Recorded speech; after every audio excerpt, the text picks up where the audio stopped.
El resultado electoral tuvo el guiño y casi se diría la euforia como primera respuesta por parte del sector financiero, con una fuerte apuesta a los activos argentinos, con acciones y bonos subiendo de manera desmesurada, de manera realmente muy inusual. Algunos memoriosos del mercado decían ayer que esto fue exactamente lo inverso de las famosas, de las tristemente célebres paso del 2019, cuando al día siguiente en que Alberto Fernández venció a Mauricio Macri en las elecciones primarias, claramente todo se vino a pique, ¿no? Todas las acciones, sobre todo, tuvieron una caída fenomenal. Bueno, ayer decían, esto fue como la paso del 2019, pero al revés, pero todo lo contrario, es decir, una euforia muy desmesurada. Uno tiende a creer que en los próximos días habrá una cierta toma de ganancias, ¿no? Que quienes habían apostado y que hicieron ayer esa ganancia tan abultada, superior al 20 o 25, incluso 30% en dólares en muchísimos casos, es claro que hoy van a tratar de tomar esas ganancias. Pero vamos a meternos ahora en qué pasa con la economía real, no solo con lo financiero. ¿Qué está viendo el empresariado? ¿Qué están viendo los hombres y las mujeres de negocios acerca de este triunfo tan rotundo de la Libertad Avanza? Vamos a recibir a Ariel Maciel, editor de Economía y Política de Perfil, a quien ya saludamos. Ariel, buen día, ¿cómo estás? ¿Cómo anda, Fernando? Muy buenos días. Y la verdad es que después de ese domingo para muchos sorpresivos de lo que sucedió en las urnas, le empezó a cambiar un poco el humor al círculo rojo, digamos, ¿no? Pero no solamente, digo, hacia afuera, también, digamos, como en los mercados, una euforia sobre el alejamiento de Rico Cuca, más que pensar en el empoderamiento de Javier Milei en sí mismo. ¿Por qué? Porque nosotros veníamos contando. El empresario había apostado por el fortalecimiento de la tercera vía, que le pudiera poner ciertos límites y cierta coherencia dentro de de la lógica más de la economía real al presidente, que lo acompañara, pero que le mostrara ciertos límites, digamos, ¿no? A lo que había mostrado durante los 2 primeros años, para hacer algunas correcciones que por lo pronto encontraban imposibles de hacer con un Javier Milei que hasta el momento no había dado muestras de un diálogo concreto, digamos, ¿no? Entonces ahí empezaron a ver, primero que cualquier cosa era mejor que ganara el kirchnerismo, y el antecedente de septiembre con la elección en la provincia de Buenos Aires demostraba que el riesgo Cuca, como lo llamó el gobierno, estaba más cerca de lo que pensaban. Bueno, sabemos que el Círculo Rojo no mete muchas boletas en las urnas, por lo tanto, lo único que tenía para esperar era que la sociedad pudiera darle cierta ventaja a lo que habían planteado. Bueno, lo cierto es que después del resultado, lo primero que hicieron fue plantear, más allá de las felicitaciones y demás, empezar a plantear, dejaron entrever, y yo estuve hablando con muchos de ellos, lo que me decían es, bueno, ahora debería venir un plan productivo basado en un buen discurso de victoria de Javier Milei, ya hablando no solamente del diálogo, sino centralizando en los gobiernos. Dijo, especialmente cuando dijo esa parte, me pone contento que la segunda fuerza en algunas provincias hayan sido fuerzas provinciales, básicamente, porque eso permite tender un puente de diálogo y construcción. Bueno, en ese contexto lo primero que hablaron es Consejo de Mayo, ¿no? Digo, empezar a tener No, resultados y mucho allí más también, concretos, Ariel, acelerar en ese contexto. el propio Milei marcó una diferencia en relación con otras ocasiones, con el triunfo en Ciudad de Buenos Aires, por ejemplo, donde el discurso había sido mucho más triunfalista y hasta arrogante, si se quiere. En este caso fue todo lo contrario, hubo menciones a la alianza con el PRO, menciones a Mauricio Macri, y por supuesto el llamado a los gobernadores, por supuesto también una exclusión del kirchnerismo en esa negociación, pero por lo menos un llamado a los gobernadores que se sabe que no apoyaron a Milei y que lo enfrentaron abiertamente, pero que en lugar de llamarlos degenerados fiscales y cosas por el estilo, los convocó, ¿no? En eso ya se marca una diferencia y me imagino que los empresarios lo advierten. Efectivamente, creen que eso es algo muy positivo, pero hay algunas cosas que todavía están dando vuelta. Primero, si el gobierno perdía por mucho, ya tenía un descontrol dentro de su propia interna. Si ganaba, si empataba, tenía para anunciar un recambio de gabinete inminente. Ganó con tanta contundencia que hizo no solamente que el presidente Javier Milei postergara los anuncios de modificación de gabinete, algunos obligados, ¿no? Como los casos de aquellos que fueron candidatos y que van a asumir sus bancas, como el caso de Patricia Bullrich o Luis Petri, sino también aquellos vinculados con, con lugares importantes, en el caso del Palacio de Hacienda, ¿no?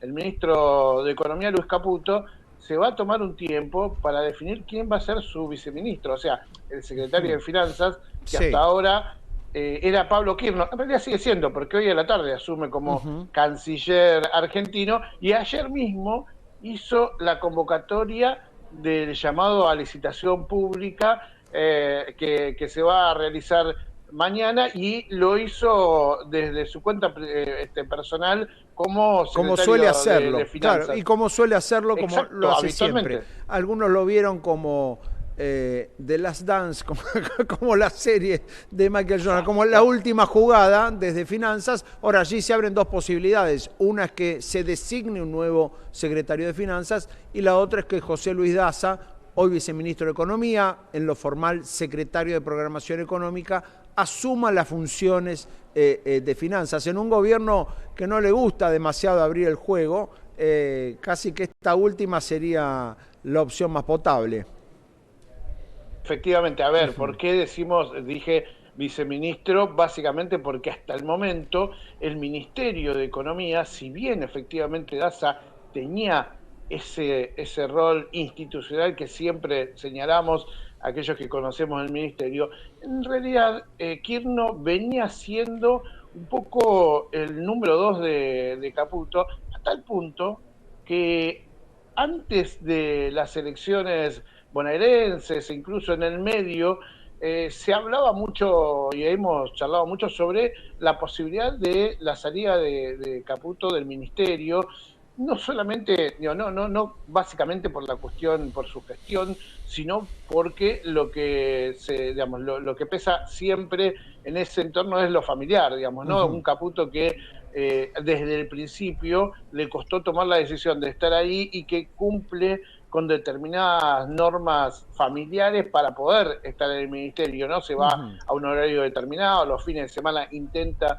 no prestarle tanta atención a la función pública, y sí deja todo a su equipo, que es de su, de su más entera confianza, y en muchos ámbitos el propio Kirchner decía que si en algún momento eso sucedía, él estaba dispuesto a asumir el cargo de ministro de Economía. Digo, en los hechos era ese vínculo político que también tenía con distintos espacios, tanto del sector privado como otros del sector público. Bueno, se habló de Daza para reemplazar o para ocupar también el cargo que deja libre Kirchner en el Ministerio de Economía. Dijeron que todavía eso estaba por definirse, pero la realidad es que muchos hablan que Kirchner va a terminar siendo una suerte de secretario de Finanzas en la lejanía, digamos, ¿no? Que seguirá siendo quien coordine ese lugar, y que incluso justamente su rol de canciller y su vínculo tan cercano con los Estados Unidos, teniendo en cuenta que, el secretario del Tesoro estadounidense es alguien que lo conoce mucho porque trabajaron, se conocen. Está claro, de Nueva York, y que además, es uno de ellos, es uno de un mismo grupo. Y por supuesto, hoy por hoy, el perfil de la Cancillería en lo coyuntural o lo inmediato está orientado hacia eso, ¿no? Está orientado a cómo instrumentar ese apoyo desde los Estados Unidos. Ariel, ¿qué pasa con la reforma laboral? Que ayer ya el gobierno empezó a mostrar las cartas en ese terreno, hay un primer borrador que se conocen y ahí también, como lo venís contando aquí en Canalé, hay una de las principales demandas de los empresarios, digamos, avanzar en ese terreno de las modificaciones en la normativa laboral. Efectivamente, bueno, ahí está la otra parte donde dicen, bueno, no sabemos cómo va a ser la estructura del ministerio, digo, algo muy importante, pero todo parece ser que se mantiene en el mismo sendero. Lo que quieren los empresarios es decir, bueno, veremos, digo, en el ministerio creen que de acá a fin de año puede llegar a haber un repunte de la actividad económica. Los empresarios dicen, no solemos ir a la iglesia, no somos gente de mucha fe, lo que queremos son realidades, por lo tanto, la primera realidad que Claro. quieren es la reforma laboral que está totalmente armada, presentada, pero no solamente por el gobierno, justamente nosotros lo hemos contando acá, hace tiempo que el Ujú. sector empresario se dedicó profundamente a trabajar sobre la reforma laboral, sobre la reforma impositiva, aún sabiendo que ese proyecto que está puesto en la mesa no es de agrado de los sindicatos. Entienden que va a tener resistencia,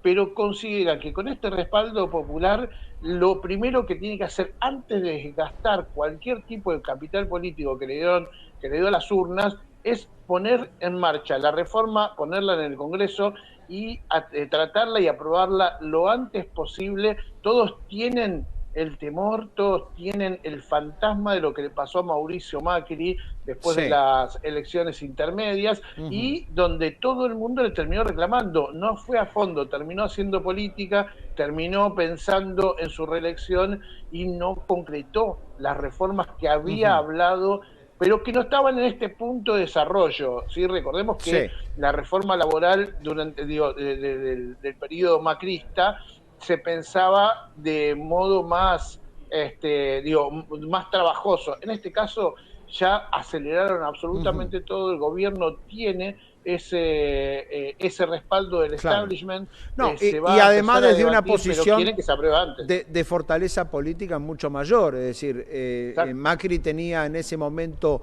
en las cámaras del Congreso un espacio muy superior al que tuvo Milei estos 2 años e incluso al que va a tener después del 10 de diciembre. Pero lo cierto es que ahora la expectativa concreta es que este proyecto que está circulando empiece a tener tratamiento. Sí, contame básicamente qué es lo que trae, qué novedades podría traer esta reforma laboral y sobre todo cuáles son las principales aspiraciones de los empresarios. Mira, a ver, básicamente lo que van a buscar es determinadas flexibilizaciones, ¿sí? Ujú. En las contrataciones y especialmente lo que van a buscar es que esas flexibilizaciones apunten a la caída de lo que es la industria del juicio, o sea, Ujú. que haya menos capacidad de parte de los trabajadores para hacer demandas contra las empresas en casos de desvinculaciones, de despidos y justamente que existan mejores condiciones, por ejemplo, para los periodos de prueba e incluso poder machearlo con una baja de lo que es los aportes patronales en vinculación con el peso de la carga impositiva. Pero después va a tener muchas cuestiones que va a desregular teniendo en cuenta las nuevas formas de trabajo que no están contempladas en la ley habitual. Lo que va a hacer es, va a tomar mucho de ejemplos de acuerdos privados que hoy funcionan. Digo, Ujú. un caso muy puntual es el de la UOCRA, digo, ¿no? Sí, Pero después va a tomar algunos de los petroleros, toma claro. también algunos ejemplos de trabajos en donde se está aplicando un cierto formato de flexibilidad, pero que la idea es llevarlo a todos los ámbitos. Obviamente esto Ujú. va a repercutir sobre digamos, un poco la injerencia que tienen los gremios en discutir algunos puntos, los va a dejar afuera de ciertos paraguas legales para justamente restringir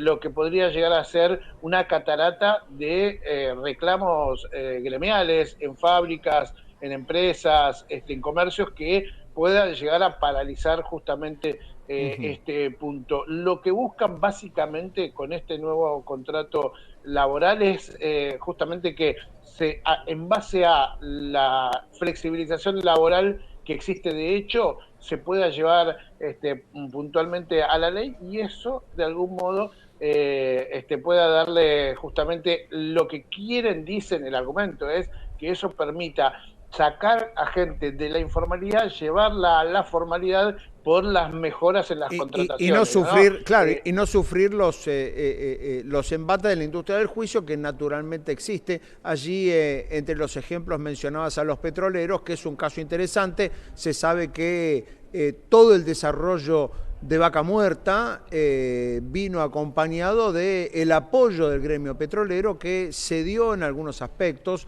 y resignó algunos de los beneficios que le daba la ley en ese momento, a cambio de, por supuesto, una expansión fenomenal de su actividad con los mejores salarios del país y demás. Con lo cual allí los sindicalistas la vieron y se dieron cuenta que cediendo en algunas cosas finalmente iban a terminar beneficiados. Pero bueno, un punto clave que seguramente vamos a seguir desarrollando, porque no es casual que como reacción inmediata al triunfo electoral, tanto desde el lado del gobierno como desde el lado empresario, se ponga la reforma laboral sobre la mesa. Ariel, la seguimos en cualquier momento. Te mando un abrazo.